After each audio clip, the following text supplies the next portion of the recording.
So please give a warm welcome to Dietmar Dahmen. Welcome. Hello, hello, hello.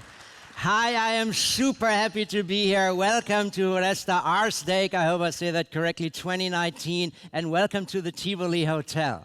You're in this hotel and you all came here, and if you come here also as a guest, or if you go anywhere as a guest, even if you just go to a restaurant as a guest, you have very, very high expectations of what that place should be.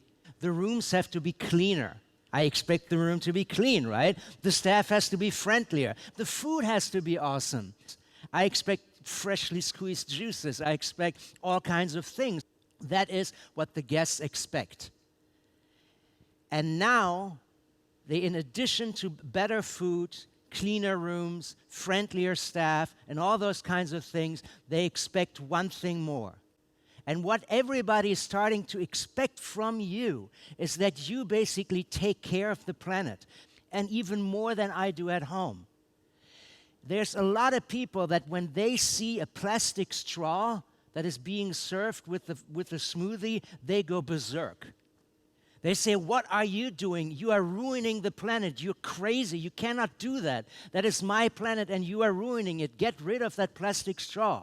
At home, when they have a birthday party for children, they might have straws, plastic straws. At home, they might have plastic balloons. But at home, they are not holy. But you have to be holy, and you have to care more than they do. Otherwise, they wouldn't come to you. So you are in a leading position. Sustainability has become a key demand for a lot of people. If you do not have that, people are really, really upset. And sustainability is now mainstream. It is not a niche thing anymore. Thousands and thousands of people demonstrate. Why is that so? We are totally at the tipping point. If you look in the 1950s, we had this match, and we put it to the planet, and we said, yeah, we're going to destroy you, and then every once in a while we destroyed the planet a little bit. This was in the 1950s. Then, later, came the 1990s. And in the 1990s, it was definitely a lot harder than that. It was already that there's a permanent attack to the planet, which is basically resembled by the candle. And the candle heated the planet, and the heating of the planet became worse because it was a constant little heat. But now it is not a little heat anymore. It is not a candle. It is not a match. What we have now is a totally different type of stuff. We now have a thing that is a flamethrower. And the flamethrower is destroying the planet not at the rate of the candle, but at a much harder rate. You have it like this, and then you put the flamethrower to the planet. And you do that for a long time. And this is happening when you do that. And the people on the other side, they say, well, what is happening to us? Nothing. We are safe. But then the planet is starting to melt and melt and melt, and everybody is doing it, and the whole planet is going kaput. This is what is happening. And that is not a funny thing. It's dangerous. This is the emotional truth of the destruction of the planet. It might fall out of tilt, it might break, and it might look like this, which is very ugly if you have to live on that. And that's why the people are upset. The people are upset because we, the older generation, are burning their future. And if it's broken, and you cannot change that forever. So please avoid that this happens to the planet where we live. So, how can we get out of this mess? It's a big mess, it's a dramatic thing, but of course we can act. The step number one we all have to do is very easy. Step number one is always to identify the problem. And that is easier said than done. Very often it is really hard to identify the problem and have enough energy to change it. We're all in the travel industry, and when you travel, obviously, you start a journey somewhere in order to go someplace. But a long time ago, when you started a journey, everybody had that. Suitcases. And if you have a suitcase, you have to carry that suitcase. And everybody had to carry the suitcase. And for thousands of years, the people were saying, shit, I hate carrying the suitcase. It's a very heavy object. But hey, what can you do? They basically simply accepted that fact. What can you do? For thousands of years we had suitcases. For thousands of years we had wheels. But only recently we connected the two. The first suitcase with wheels was sold in 1972. We've been to the moon before that. That is completely incredible, and that's a typical case of innovation blindness because you accept it. You say, what can you do? That's basically what happens. And there is something you can do. You just have to come up with the idea. How can you come up with ideas? The first thing, everything needs to be easier. And it needs to be easier for the customer, for your guests. If it's more complicated, they won't do it. They expect you to act because it's then easier to them. Easy is always in the eyes of the beholder. I recently got this gift, which is a fantastic thing. It's a little helicopter that you can fly with the iPhone. And the amazing thing from an adult point of view is that it's plug and play. You just plug it in, then it has energy, then you fly it around, and it's awesome. I brought it home. What did my children say? What's that, plug and? I don't want plug and, I want play. And then my son said, Daddy, I have an idea.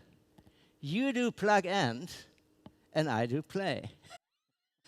And that's exactly what happened. He went like empty, and then I had to run and plug it in again, and then he flew it again. Easier always means less work for the others, always more work for you. You need to do it. You have to make sustainability easy and acceptable for them. 41% of consumers are heavily influenced by environmental packaging, which means that if it's not environmentally friendly, they will not buy it. 71% of millennials are willing to change their diet to reduce the impact on the planet. And the other thing is that 85% of Germans now expect their water, if they drink water, to be in a glass bottle. And who should provide the glass bottle? You. I don't care if you own a factory and just 15 years ago you changed all the production lines from glass to plastic and you put millions of dollars in it. I don't care about that. I want immediately, boom, I want glass now. Get it done, fast. Identify potential sustainability problems in your hotel, and if you have those identified, get rid of them. Mini shampoos, coffee cups to go. If there's no hookup for e-mobility, a lot of people will blame you even if they don't drive an e-vehicle yet. Because it's a sign, it's a symbol that shows an attitude towards e-mobility. If you have no gray water system where you recycle the water to flush a toilet and stuff like that, some people might be upset. If you have one, it's an amazing selling point because people feel better about it. They say, yeah, of course I can take a shower 10 minutes longer because it's a gray water system in the end anyway. But also think about the software. A digital twin is a digital representation of your hotel where you can see on the computer, for instance, if the lights in this room are on or not. And if they are on, you just push a button and boom, they are out. So you can remotely change the lights, you can remotely change air conditioning, you can remotely change heat. So a digital twin helps you to cut the costs that are unnecessary. A digital twin also minimizes transformation mistakes. And transformation mistakes are just when you give one information to somebody else. If you copy my phone number, most of the times you will copy it right, some of the times you will copy it wrong. If you copy it wrong, you can never reach me. A digital twin, no transformation problems. You can save resources, save time, you can minimize waste, optimize use, and give a clear picture of the real world. And you can just act with a push of a button, you can change everything. A lot of people always look at change and say, why should we change? We're extremely profitable right now. The old is the most successful right before the fall. Before metal was invented, everybody had a stone axe. Right? Before the iPhone came, everybody had a BlackBerry. And BlackBerry says, hey, look how big we are. And then boom. So don't look at how big you are now, look at who is growing. Look at the rate of change. If you now currently use the most mini shampoos you've ever used in your entire career, but there's more and more people starting to say, can you change that, please? Look at the attack from behind. Okay, everybody? Good. So you identified the problem, and now you have to say yes to the solution. And saying yes to the solution is also not very easy, Because how big is your yes? You are as big as your goals. If your goal is to reduce CO2 by 5%, you will do certain actions, like switch off the lights sooner or something like that, because then your actions match the goal. If your goal is to reduce CO2 by 35%, there will be different actions. So your goal determines the action. And if your goal is to reduce CO2 to 0, you definitely have very, very different actions, because big goals need big actions. You cannot save the planet from dying by just changing the straw. There's a very simple tip that I give every manager. Identify your goal. Let's say you want to be more sustainable. And you say, I want to be more sustainable, that's my goal. And then every night before you go to bed, you have this like little line, and it says -5, 0, I didn't do anything, and +5. And every night you just make a line. And if there's always 0, 0, 0, 0, 0, then you will not get to the goal. You cannot say, I want to be sustainable. You need to act to be sustainable. Think big. Think, I save the world. James Cameron, the director of many awesome movies, said, if you set your goals ridiculously high and you fail, you still fail above everybody else's success. So don't be afraid of your goal. Pick a daring goal. If you make a mistake, just correct the mistake. If you are basically out there running in the wild, there will be shit. And at one point, you will step in that shit.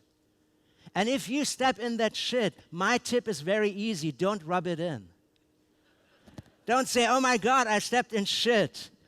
And now it's on my arm and in my face.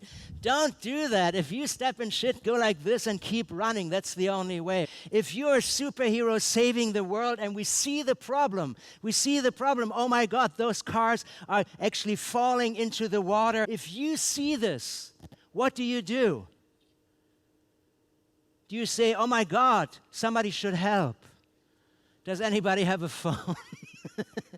No, you do it. You do it yourself. You jump in and you save the thing. You are the mission holder. I'm going to save the planet. Then there's the enabler. I know people who can help you. Then there's a sponsor. Oh, I will actually put you on my website and write an article about you. And then there's the driver who says, yeah, I go to other places. All those four together, the mission holder, the enabler, the sponsor, the driver, they change it. Bam, bam, bam. And that is what you need to do. And that, again, is easier said than done. But I know that you can do it.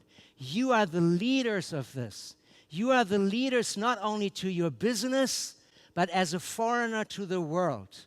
And please, take the beacon into the dark and show us where sustainability should be. Thank you very much. So, Dietmar, one question for you. You said that 71% of the millennials, they are willing to change diet to do good to environment. But are they also acting like that? Because I know when we do surveys in Denmark and ask, do you prefer to buy ecological? And people say, yeah, we do. 90% do, but the supermarket chain actually can't see that in the figures. If it's easy for them, they will do it. If it's work for them, they might not necessarily do that. So the thing is, it's your job to make it as easy as possible for the others to act sustainable, because then they are happy about themselves and they're happy about you, because you provide them and you help them to be good, to be better than they normally are. So if everybody wants somebody else to do the work, who should do the work then? Us. The only person who can change it is you. If you're the superhero, only you can say, I change it. You don't say, is there another superhero who can change it? You do it yourself. And that's the position you are in, and that is your responsibility. And in my point of view, it's a beautiful responsibility, because you are a hero. So don't look at the work. Look at the reward when you basically made it. Then you can look at the planet and say, you know what, it doesn't look like this. It actually looks like that now. And that's a much, much more beautiful picture.